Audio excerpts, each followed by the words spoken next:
Hi everyone, आज हम बात करेंगे ट्रेड विंड्स के बारे में। ट्रेड विंड्स जिन्हें हम हिंदी में व्यापारिक पवनें कहते हैं, उसके बारे में हम ये जानेंगे कि ये जो है कौन से हेमिस्फेयर में चलती हैं, मतलब किस गोलार्ध में चलती हैं।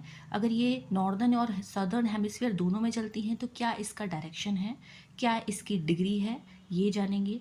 प्लस जो है इससे इम्पॉर्टेंट रिलेटेड फैक्ट्स के बारे में भी हम जानेंगे। तो चलिए शुरू करते हैं। ट्रेड विंड्स जिन्हें हिंदी में हम व्यापारिक पवनें कहते हैं, ये जो है दोनों हेमिस्फेयर्स में चलती हैं, मतलब दोनों गोलार्ध में चलती हैं। नॉर्दर्न हेमिस्फेयर में भी चलती हैं और सदर्न हेमिस्फेयर में भी चलती हैं। अगर हम इसकी डिग्री की बात करें तो नॉर्दर्न हेमिस्फेयर में ये 30 डिग्री नॉर्थ से 5 डिग्री नॉर्थ तक चलती हैं और सदर्न हेमिस्फेयर में ये 30 डिग्री साउथ से 5 डिग्री साउथ तक चलती हैं। ठीक है, नॉर्दर्न हेमिस्फीयर में आते हैं। नॉर्दर्न हेमिस्फीयर में नॉर्थ ईस्ट ट्रेड विंड्स चलती हैं। ठीक है, नॉर्थ ईस्ट ट्रेड विंड्स क्यों बोला मैंने, क्योंकि एज पर डायरेक्शन जो अगर देखा जाए तो नॉर्थ ईस्ट की तरफ से ये चलती हैं साउथ वेस्ट की तरफ। इसका डायरेक्शन है north east to south west, इसीलिए इसे नॉर्थ ईस्ट ट्रेड विंड्स कहा जाता है।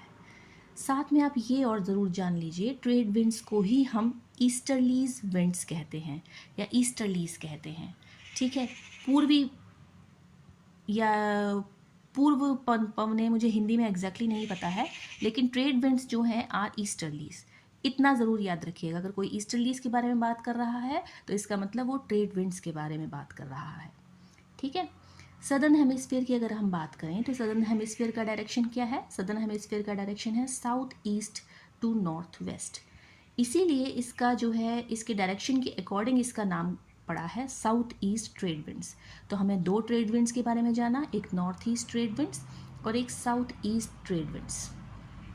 ठीक, अच्छा, अब इसमें जो है इससे जुड़े हुए जो ज़रूरी इम्पॉर्टेंट फैक्ट्स हैं उसको भी हम जान लेते हैं। ट्रॉपिकल साइक्लोन्स जितने भी आते हैं उसके लिए रिस्पॉन्सिबल होती हैं ट्रेड विंड्स, मतलब trade winds are also responsible for tropical cyclones. Also क्यों बोला मैंने, क्योंकि सबसे पहला जो इसका इम्पॉर्टेंट फैक्ट है, ये मॉनसून में इसका रोल निकल के आता है ट्रेड विंड्स का। विंटर्स के टाइम पे कोरोमंडल कोस्ट पर जो रेन होती है वो नॉर्थ ईस्ट मॉनसून विंड से होती है।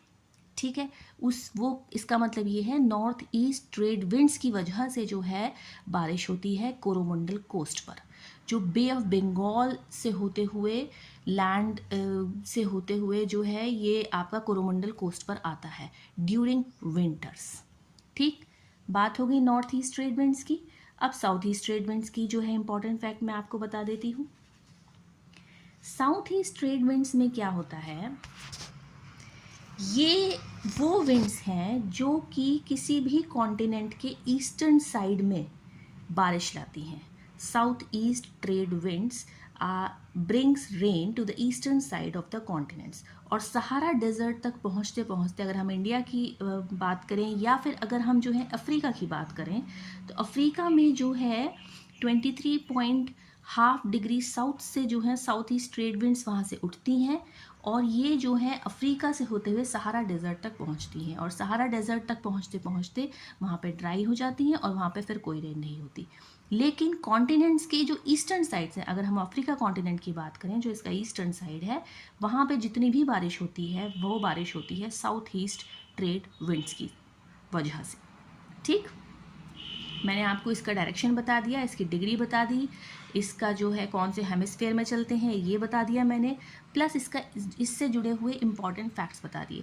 साथ में ये एक और ज़रूर बात जान लीजिए, नॉर्थ ईस्ट ट्रेड विंड्स हो चाहे साउथ ईस्ट ट्रेड विंड्स हो, इनके करेक्टर सेम होते हैं।